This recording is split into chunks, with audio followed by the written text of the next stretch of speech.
ம், நாய்கள் வளர்க்குறாங்க. இதெல்லாம் என்னென்னா, இதெல்லாம் வந்து கூலிக்கார மிருகங்கள். மனுஷங்கள கூலிக்கு வச்சுக்கும் ரொம்ப விசுவாசமான கூலிக்கார மிருகங்கள் தான் அடிமைகள், கூலிக்கார அடிமைகள். விசுவாசம் உள்ள மிருகங்களையே நம்ம வந்து என்ன பண்ணுறோம், அடியாட்களாக வச்சுருக்கோம். அதுதான் இந்த நாய்கள். நாய்கள்ங்கிறது யாரும் வேறு ஒன்றுமே கிடையாது. அவங்க வந்து கூலிக்கு ஆட்கள், பெரிய பண்ணையார்கள்லாம் கூலிக்கு அடியாட்களை வச்சுருப்பாங்க. பெரிய பண்ணையார்கள், பணக்காரர்கள், நம்ம படத்தில் பார்த்துருப்போம், திரைப்படத்தில் பார்த்துருப்போம். அப்புறம் வந்து பெரிய பெரிய பணக்காரங்க கூட அவங்க சில பிரச்சனைகளை வந்து அடியாட்களை வச்சு தான் தீர்ப்பாங்க. அப்போ அவங்களுக்குன்னு சில அடியாட்கள் இருப்பாங்க. அவங்ககிட்ட பணத்தை கொடுத்து அவங்க பிரச்சனைக்கு தீர்வு காண பார்ப்பாங்க. அதே மாதிரி தான், அதே சிந்தனையோட வெளிப்பாடு தான் நாய்களும் ஒரு கூலிக்கார அடிமைகள் தான். கூலிக்கார ஒரு மிருகங்கள்,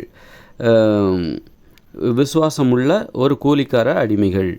அந்த வீட்டை அந்த தன்னுடைய முதலாளிக்கு, எசமானுக்கு, அந்த வீட்டு ஓனருக்கு ரொம்ப எங்கே சாப்பாடு அவங்களுக்கு விசுவாசமாக வாலாட்டுகிற அந்த அந்த வீட்டு ஓனருக்கு ரொம்ப விசுவாசமாக இருக்கிற ஒரு கூலிக்கார மிருகங்கள் தான் இந்த நாய்கள். அதனால் நாய் நன்றி உள்ள பிராணின்னா, சில அடிமைகள், ரவுடிகள் கூட இருப்பாங்க. அவங்க யாருக்கு பணம் தருவாங்களோ அவங்களுக்கு விசுவாசமாக இருப்பாங்க. அவங்க சொல்கிறத பண்ணுவாங்க. அது மாதிரி தான் வந்து நாய்கள் கூட. நாய்களை வந்து வேறு நாய்களுக்கு வந்து பெரிய புனிதமான, அது விசுவாசம் உள்ளது, அது வாயில்லா ஜீவன், மனுஷங்கிட்ட இல்லாத விசுவாசம் அவங்ககிட்ட உண்டு.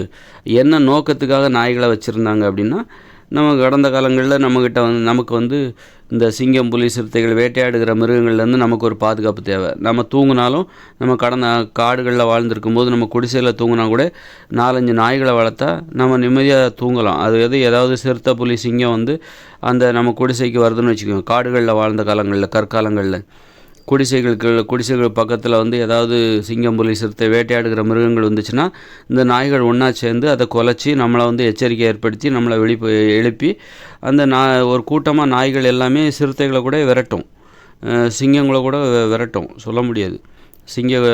அப்போது நம்ம உஷாராயிக்கலாம். அப்போ மனுஷங்களும் ஒன்றா சேர்ந்து அந்த அளவில் நாய்கள் நமக்கு உதவி செஞ்சுது. இந்த வரலாற்றில் லட்ச வருடங்களுக்கு மேலே நாய்களோட உதவி நமக்கு இருந்தது. ஆனால் நாய்கள் கடிச்சும் நம்ம செத்து போனோம். அதுவும் இருக்குது. நாய்கள் கடிச்சும் வருஷத்துக்கு 1 லட்சம் பேர் செத்து போகிறாங்க. அதனால் நாய்களால், அந்த கூலிக்கார அந்த மிருகங்களால், நாய்களால் நமக்கு வந்து நிறைய நம்ம உயிரிழப்பு, அதுக்கும் நம்ம விலை கொடுத்துருக்கோம். நம்ம உயிரை விலையாக கொடுத்து தான் அதனுடைய விசுவாசத்தை நம்ம வாங்கிக்கிறோம். அதோட வேலைகள் இன்றைக்கி வந்து பார்த்திங்கன்னா, இப்போ சிங்கம், புலி, சிறுத்தைகளே இல்லைன்னு வச்சுக்கோங்க. மனுஷங்க எல்லாருமே அது மாதிரி திருடர்களிடமிருந்து வீட்டை பாதுகாத்துக்கிறதுக்காக நாய்களை வளர்த்தாங்க. அப்போது மனிதர்கள் திருடர்களாக மாறும்போது மனிதர்களிடமிருந்து தங்களை பாதுகாத்துக்கொள்ள நாய்களோட உதவி அவங்களுக்கு தேவைப்பட்டது. இப்போ மனிதர்கள் நல்லவங்களாகிட்டாங்கன்னு வச்சுக்கோங்க, நேர்மையானவர்களாக ஆகிட்டாங்கன்னு வச்சுக்கோங்க. இந்த இயந்திர அறிவியல் உலகில் அது ஆக முடியாது. 2040 அப்புறம் இயற்கையோடு இணைந்த மனித வாழ்க்கை வரப்போகுது.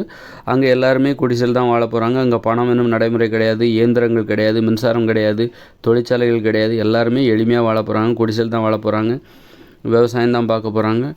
அங்கே வந்து எல்லாருமே நேர்மையாகவும் இருப்பாங்க. ஒரு சமத்துவத்தை அடிப்படையாக கொண்டு இயங்குகிற ஒரு இயற்கையோடு இணைந்த மனித வாழ்க்கையில் மனிதர்கள் எல்லாருமே நேர்மையாக இருப்பாங்க. திருட மாட்டாங்க. திருடுறதுக்கு பணமோ நகையோ தங்கத்துக்கெல்லாம் மதிப்பில்லாத ஒரு வாழ்க்கை அது. தங்கத்துக்கெல்லாம் மதிப்பில்லாத ஒரு வாழ்க்கை தான் இயற்கையோடு இணைந்த மனித வாழ்க்கை. அப்போ அங்கே வந்து மனிதர்களிடமிருந்து நம்மளை பாதுகாத்துக்கிறதுக்கு நாய்களோட உதவி நமக்கு தேவையில்லை. ஏன்னா அங்கே யாருமே திருட மாட்டாங்க. அப்போ நாய்களோட தேவை அங்கே என்ன அப்படிங்கிற ஒரு கேள்விக்குறி வரும். அது மாதிரி சிங்கம், புலி, சிறுத்தைகள் அது இந்த உலகத்திலே இல்லைன்னு வச்சுக்கோங்களேன். நம்மை வேட்டையாடுகிற மிருகங்கள் இந்த உலகத்திலே இல்லைன்னு வச்சுக்கோங்களேன். அப்போ நாய்களுக்கு இங்கே வேலை இல்லை. நாய்களுக்கு இங்கே வேலை இல்லை. அப்போ நாய்களை நாம் எதுக்கு வளர்க்குறோம்? ஒரு செல்ல பிராணியாக வளர்க்குறோம். அதை கொஞ்சம் ஒரு செல்ல பிராணியாக, அது ஒரு குட்டி நாயாக இருக்கும்போது நமக்கு அது பிடிக்கும். அதுவே வளர்ந்துருச்சுன்னா நமக்கு எரிச்சலாக இருக்கும். அது மாதிரி நாய்களோட தேவை இங்கே எப்போ இல்லாமல் போகுதுன்னா, மனிதர்கள் எல்லாருமே நேர்மையானவர்களாக மாறிட்டாங்கன்னு வச்சு. எளிமையான வாழ்க்கையை அடிப்படையாக கொண்ட இயற்கையோடு இணைந்த மனித வாழ்க்கையில் தான் மனிதர்கள் அனைவருமே நேர்மையானவர்களாக இருக்க முடியும். ஒழுக்கமானவர்களாகவும் பிறருக்கு இடையூறு செய்யாதவர்களாகவும் இருப்பார்கள். அப்போ வந்து மனிதர்கள் யாரும் திருடர்களோ கொள்ளையர்களாகவோ கொலைகாரர்களாகவோ இருக்கவே மாட்டாங்க. எல்லாரும் பிறருக்கு இடையூறு செய்யாதவர்களாகவும் ஒரு பண்புடையவர்களாகவும் இருக்கிற ஒரு உலகத்தில் மனிதர்களிடமிருந்து பாதுகாப்பதற்காக நாய்களை வளர்க்க வேண்டிய அவசியம் இல்லை. அது மாதிரி சிங்கம், புலி, சிறுத்தைகள் இந்த உலகத்தில் இல்லைன்னு வச்சுக்கோங்க. அப்போவும் நமக்கு வந்து நாய்களோட உதவி நமக்கு தேவையில்லை. அப்போ நாய்களை நம்ம எதுக்காக வளர்க்குறோம்? ஒரு செல்ல பிராணியாக ஒரு கொஞ்சுறதுக்கு அதுக்காக நம்ம வளர்க்குறோம் அப்படின்னு சொன்னாலும் நமக்கும் ஒரு உணவு கட்டுப்பாடு இருக்குது. நம்ம மாமிசத்தை சாப்பிடக்கூடாது, தானியங்களை சாப்பிடக்கூடாது.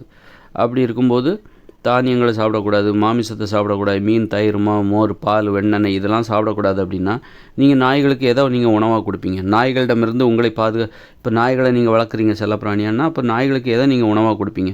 மாமிசத்தை நீங்கள் எப்படி கொடுப்பீங்க? நீங்களே சாப்பிட மாட்டீங்க. ஒரு உயிரை கொல்லக்கூடாதுன்னு நினைக்கிற நீங்கள் எப்படி மாமிசத்தை நீங்கள் வந்து நாய்களுக்கு உணவாக கொடுப்பீங்க?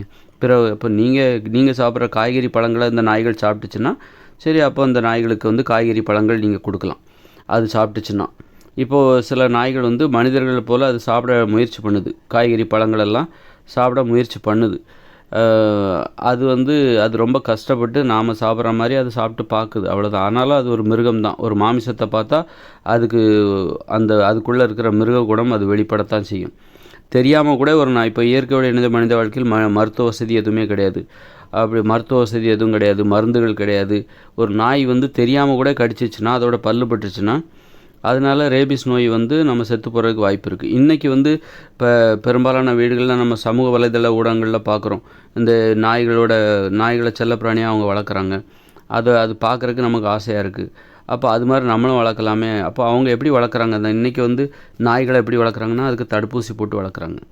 அதனால தான் நாய்களை வந்து தடுப்பூசி போட்டு இப்படி அதனால தான் நாய்கள்கிட்டருந்து நமக்கு எந்த ஆபத்தும் வராமல் நம்ம பாதுகாத்துக்கிறாங்க இன்றைய காலகட்டத்தில். அப்போ இயற்கையோடு இணைந்த மனித வாழ்க்கை 2040 அப்புறம் வருது. அங்கே தடுப்பூசி எதுவுமே கிடையாது. நாய்கள் கடித்தா நம்மளுக்கு எதுவும் ஆகாதபடிக்கு அங்கே தடுப்பூசி எதுவுமே கிடையாது. நாய்களுக்கு தடுப்பூசியும் போட முடியாது. அதனால் நாய்கள்கிட்ட நெருங்கி பழகிறது ரொம்ப ஆபத்தானது. அது மாதிரி செல்ல பிராணிகள் எதுவாக இருந்தாலும் சரி, அதுக்கிட்ட நெருங்கி பழகிறது, ஏதாவது கடிச்சிருச்சு, பல்லு பட்டுச்சு, நகம் பராண்டிடுச்சுன்னா அதனால் உயிரிழப்பு ஏற்படுவதற்கு அபாயம் இருக்குது. அதனால் யாரும் வந்து யாருடைய உயிரையும் அலட்சியமாக நினைக்க முடியாது. அதனால் செல்ல பிராணிகள்கிட்ட வந்து நம்ம கொஞ்சம் இடைவெளி விட்டு தான் பழகணும். ஒன்று முன்னாலாம் பழக முடியாது. அதனால் நாய்கள்ங்கிறது எது அப்படின்னா அது ஒரு கூலிக்கார மிருகங்கள் தான், கூலிக்கார அடியாட்கள் போல தான் நாய்கள் என்பது. அதுக்காக தான் நம்ம இவ்வளோ நாள் அதை காரணமாக வச்சு தான் நாய்களை நம்ம இவ்வளோ நாளைக்கு நாம் வளர்த்துட்டு வந்தோம். எதிர்காலத்தில் நாய்களை வளர்ப்பதற்கான ஒரு பாதுகாப்பான சூழ்நிலை இயற்கையோடு இணைந்த மனித வாழ்க்கையில் அங்கே இல்லைங்கிறது தான் உண்மை. அதனாலேயே நாம் வந்து நாய்களை வளர்க்க மாட்டோம் அப்படிங்கிறது தான் உண்மை. இன்றைய காலகட்டத்தில் கூட நீங்கள் ஒரு தெருவிலேருந்து இன்னொரு தெருவுக்கு போய் பாருங்கள்.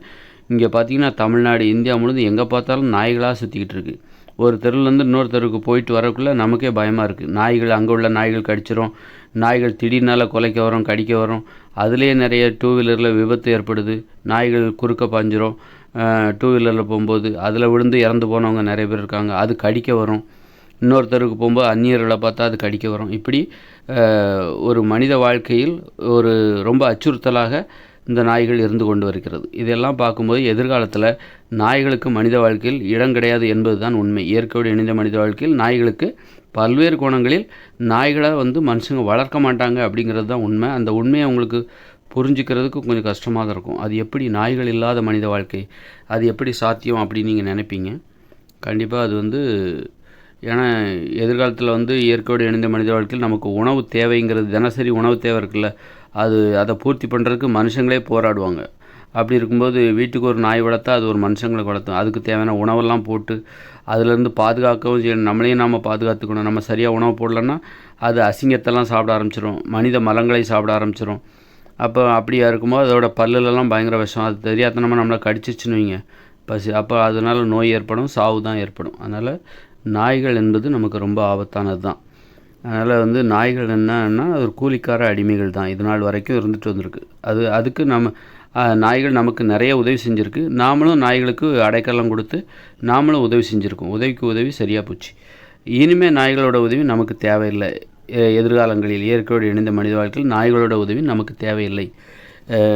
நாய்கள் என்கிற அந்த கூலிக்கார அடிமை மிருகங்கள், விசுவாசமான அந்த மிருகங்களுடைய உதவி நமக்கு தேவையில்லை என்பதுதான் உண்மை.